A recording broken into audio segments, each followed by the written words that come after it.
What's up, everybody? It's a Money Making Friday. I'm Joseph Schultz, for those of you who are new, aka the Sportsbook Trapper. We're going to get into these NBA games for Friday, March 8th, 2024. Now, before we start, could you please just remember to go right about there and hit the like button, please? I appreciate that. Could you leave a comment? It could be anything. It could be like, fuck you, Joe, you suck. I don't really, well, that would hurt my feelings, but can you just leave a comment is what I'm trying to say. It helps with the algorithm. Okay, now let's get into the games, all right? And subscribe. Charlotte at Washington.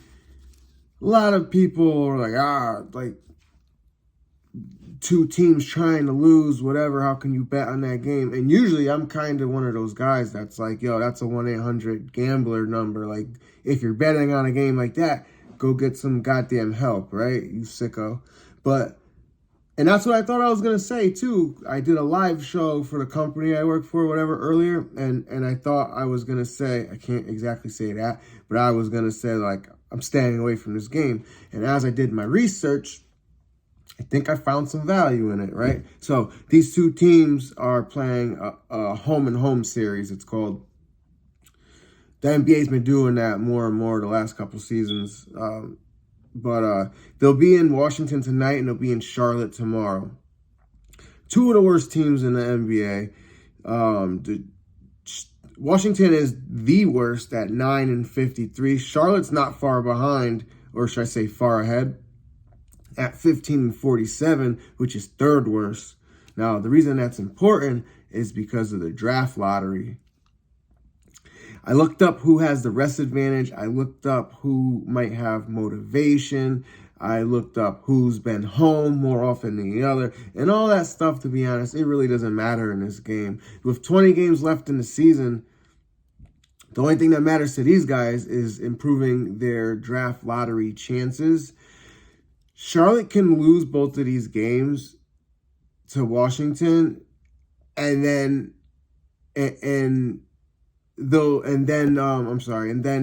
the Wizards will only be 4 games behind or ahead of them in the draft lottery. So basically what I'm trying to say is they can catch up 2 games to see who has the worst record, which would then give them the best odds of winning the first pick overall. Now, that would give them that. Then there would be just 18 games left after these two for both of those teams. And if they lose these 2 games, that also helps them stay ahead for draft purposes. So when I say ahead, I mean behind.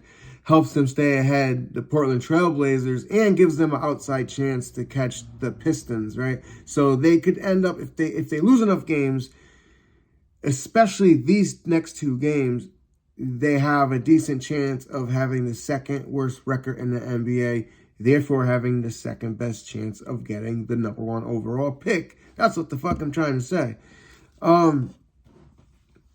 So really, and this is a rule of thumb for me, outside of a team having like a crazy rest advantage, like an injury report, like 3 of the best guys are out all of a sudden. Anything short of that, or one team's been on the road for 13 days and the other team's been home for 7 days straight. Any crazy, outside of any crazy advantages like that, the rule of thumb for me is when 2 tanking teams play, if you're not staying off the game, you want to back the team that has less wins, the team that has more losses, because the team with more wins has more motivation to lose the game. Very simple.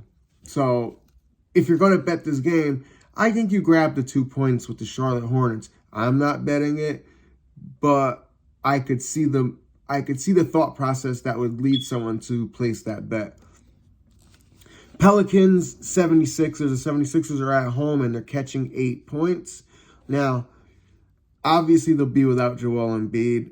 They'll also be without Covington, Melton, and most importantly, besides Embiid, Tyrese Maxey is still going to be out. Now, they were already struggling before Maxey went down with a concussion, but now they're in real trouble. They lost their last 2 games to teams like the Nets and the Grizzlies, and I like Tobias Harris. Seems like a good dude in his commercials with the big guy Bojan. And he's a good player. If he's your 3rd or 4th best player, like, okay. But when you need him to be the guy, it's not gonna work out well. Just take a look at last game. I believe he shot 3 for 12 and had 8 points. Now, it's not a knock against him. It's just that if the defense can focus in on a B- type of player, maybe he's even a B+, but we'll just say he's a B- type player. When the NBA defenses can focus in on a guy like that, he's not gonna be successful. Now,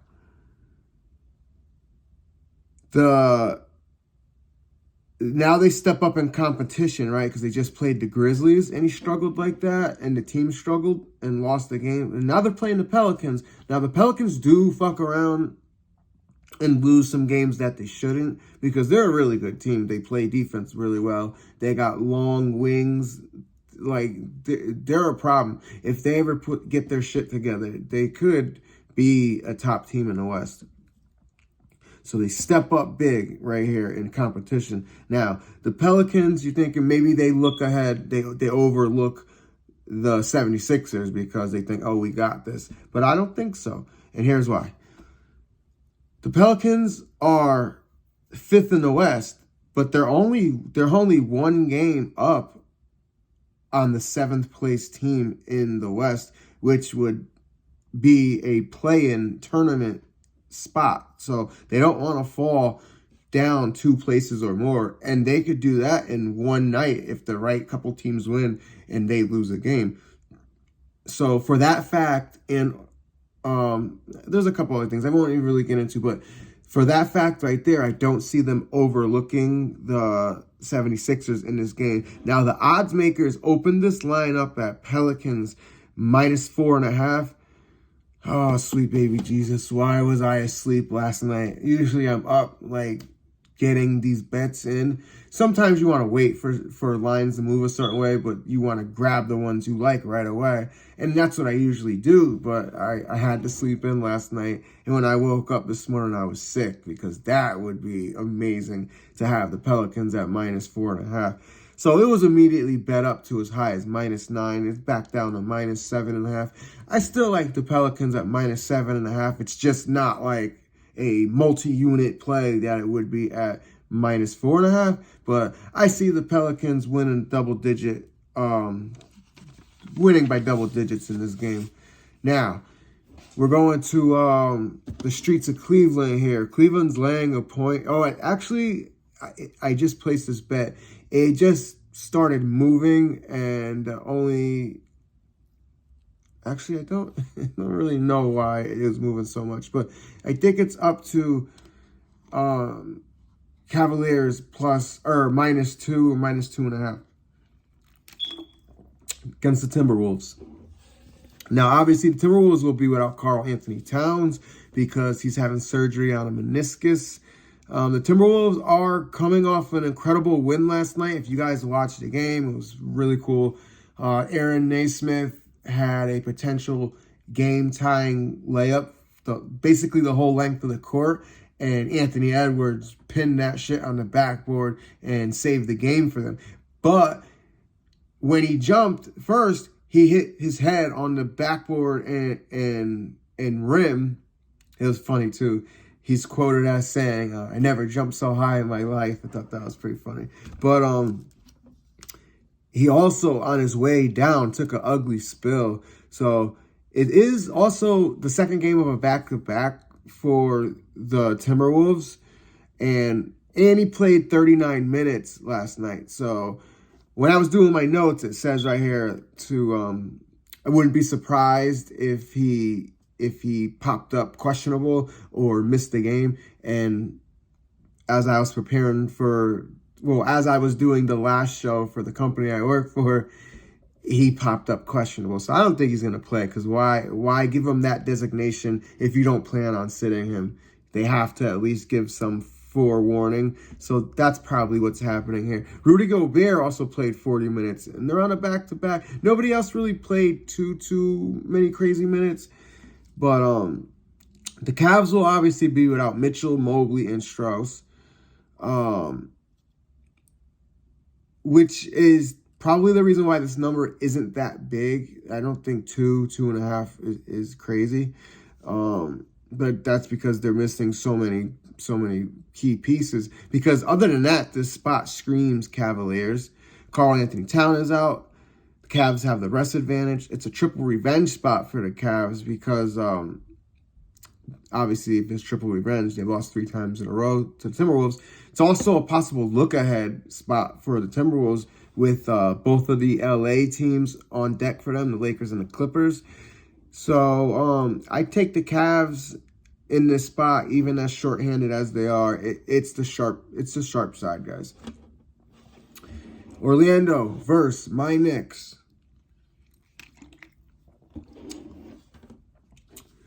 The biggest question in this game, which because I'm doing this video 45 minutes before game time, maybe an hour before game time.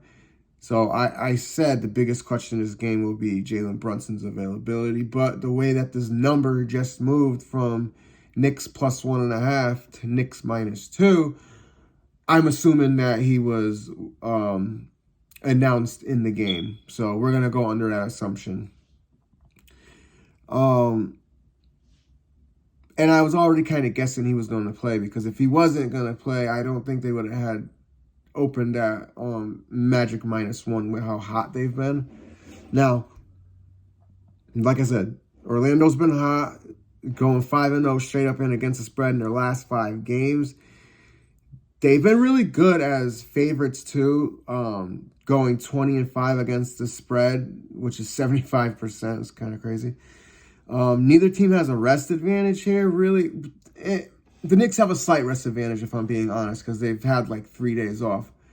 But the Magic are not on a back-to-back, and they're not on a 3 games in 4 nights type thing. So it's not a crazy rest advantage. I'd say a small one. Now, neither team is going to overlook this game. That's not going to happen because it's so important. Now, the Magic are just half a game up on the Knicks for the 4th spot in the East, which we all know is the top 4 get home court advantage in the first round at minimum. So that's very important. Between getting the 4th and the 5th makes a big difference.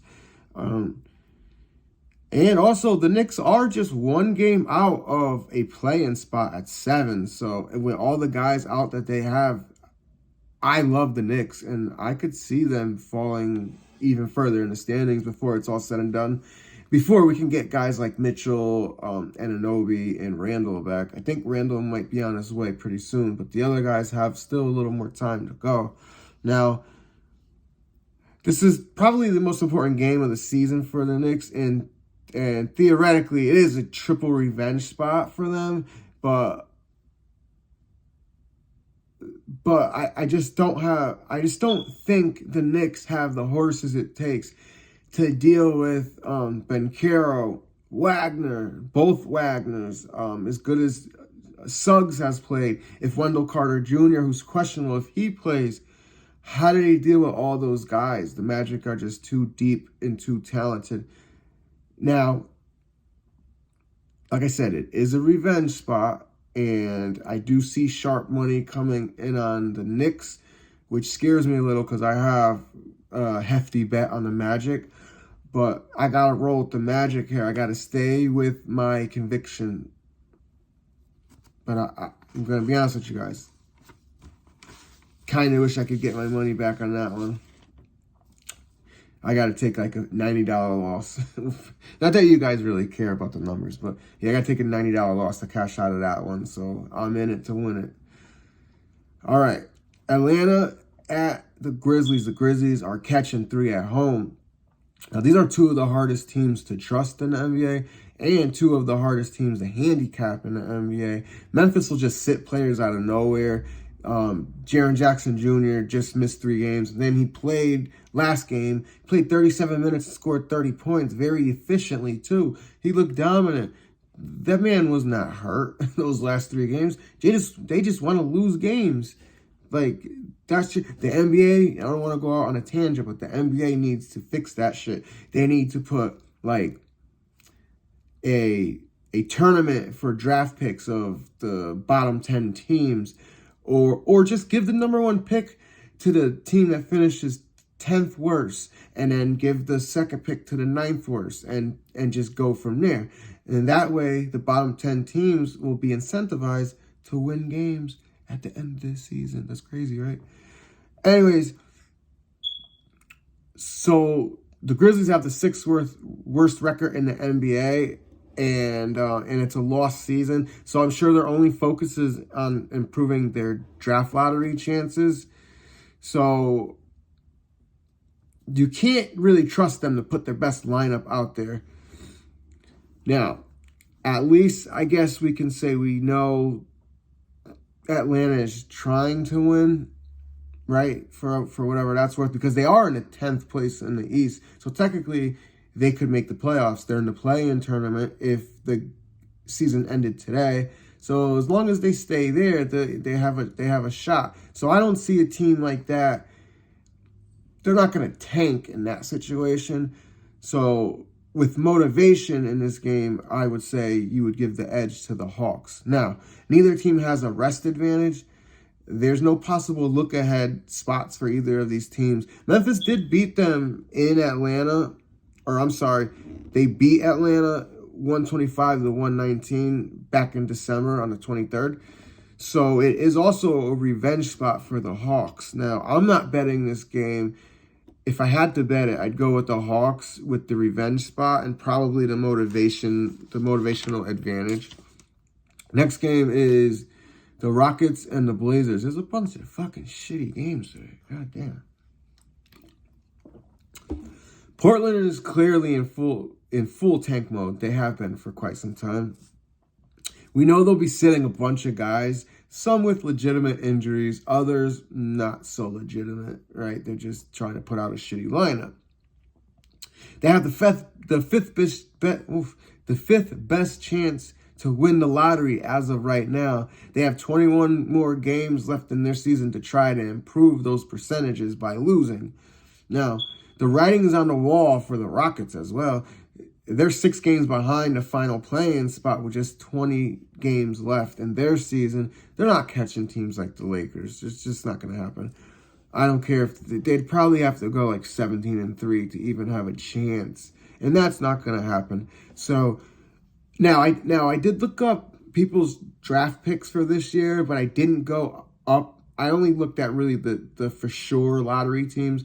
So I don't know for sure if the Rockets even own their first round draft pick, but if they do, they don't really have an incentive to win games.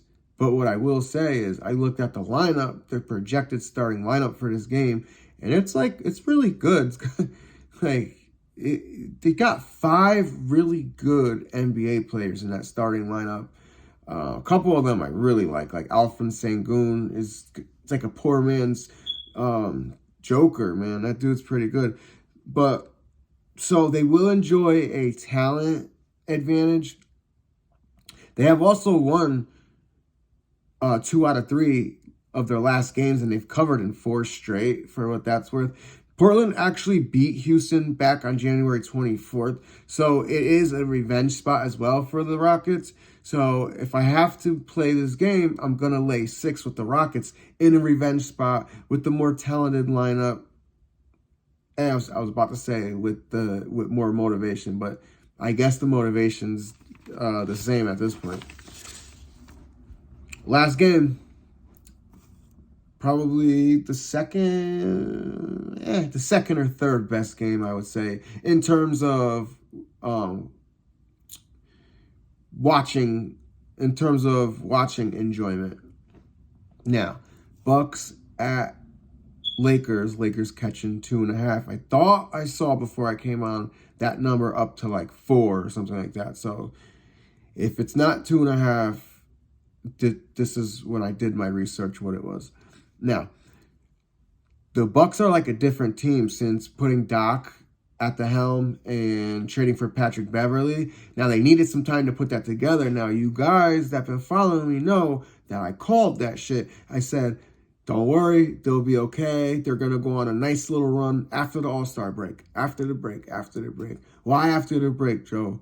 Because they needed time. You put a new coach in, you need some time. You got to get some practices and shit like that. So that's what happened. After the All-Star break, they ripped off 6 straight before that colossal loss to the Warriors by 52 points. Now, it was a good spot for the Warriors, and I thought the Warriors were going to win that game, but I damn sure didn't think that the Bucks were even capable of losing by 52 points. Not in the current iteration of them. Maybe that form, the form they were in the beginning of the season that didn't play a lick of defense, maybe a team could beat them by a lot of points, but I just didn't think that could happen now.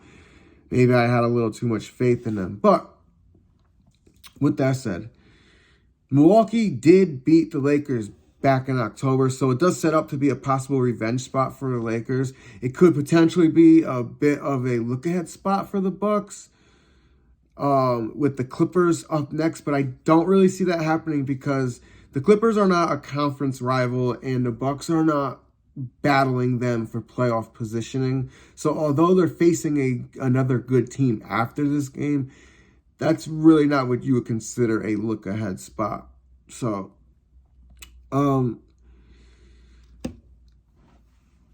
they're also battling with the Bucks are also battling the Cavs for the second position. They're only up half a game on them. So that's another reason why they wouldn't be looking ahead. They're going to come out and they're going to play hard. So they should be focused. The Lakers have some tough Western Conference teams ahead of them, like the Timberwolves, the Kings, and the Warriors. So they could possibly be looking ahead. But they're another team that they're in 10th in the West, so I don't really think they will be looking ahead either because they can't afford to lose any games. So I just said a whole bunch of shit to say neither team's going to be looking ahead. I could see this game going either way, if I'm being honest with you guys. But now, if the point spread went up to like 4.5, at that number, I may consider staying away. But at the number that I had it at was 2.5. I will take the Bucks at 2.5. Now I will say this before I go: the Lakers are one of those teams that tend to lose just when you think they're gonna win, and win when you think they're gonna lose. And there's a hell of a lot of people on the Bucks right now. So these are the kind of games that the Lakers just win out of nowhere. So keep that in mind. Yeah, I hope you guys found this helpful. There's a lot of things to watch out for. A couple little trap spots. I think I got caught in one of them, quite honestly, with the Magic. And I feel terrible because I have my VIP clients on the Magic, and I can't just tell them, hey, cash out and lose a bunch of money. So like I said, we're riding out with them. But there's other trap spots. I think the Lakers could be another trap spot, or should I say the Bucks? I think the Lakers could beat the Bucks. So just be careful in these NBA streets on this Friday. Hopefully, good luck to everybody. I hope everybody fucks the books up, because that's honestly not the reason, but one of the reasons I started doing this shit. It was just to be like, yo, there's a group of people making a fuck ton of money, and there's a group of people that don't have a lot trying to get a piece, and the odds are stacked against them. And so some of my greatest enjoyments in life is to see or to hear some of you people say, "Oh, thank you, I won this or that last night," or I had one person really, and I'm not kidding, touched my heart. He said that I helped him get some medicine he needed and to do some things for his daughter's birthday. And that meant everything to me. So guys, just be careful. Good luck to everyone. Love the people who love you. Be kind to the people who do not love you, because there's a fuckload of people who don't like you, people that don't even know you. But even though that's true, be kind where and whenever possible. That shit will come around. I don't know if you believe in God. I'm not real big on that. But I do believe in the universe, and I believe in karma for sure. So just be good to people. Maybe you'll have less bad beats. All right, guys.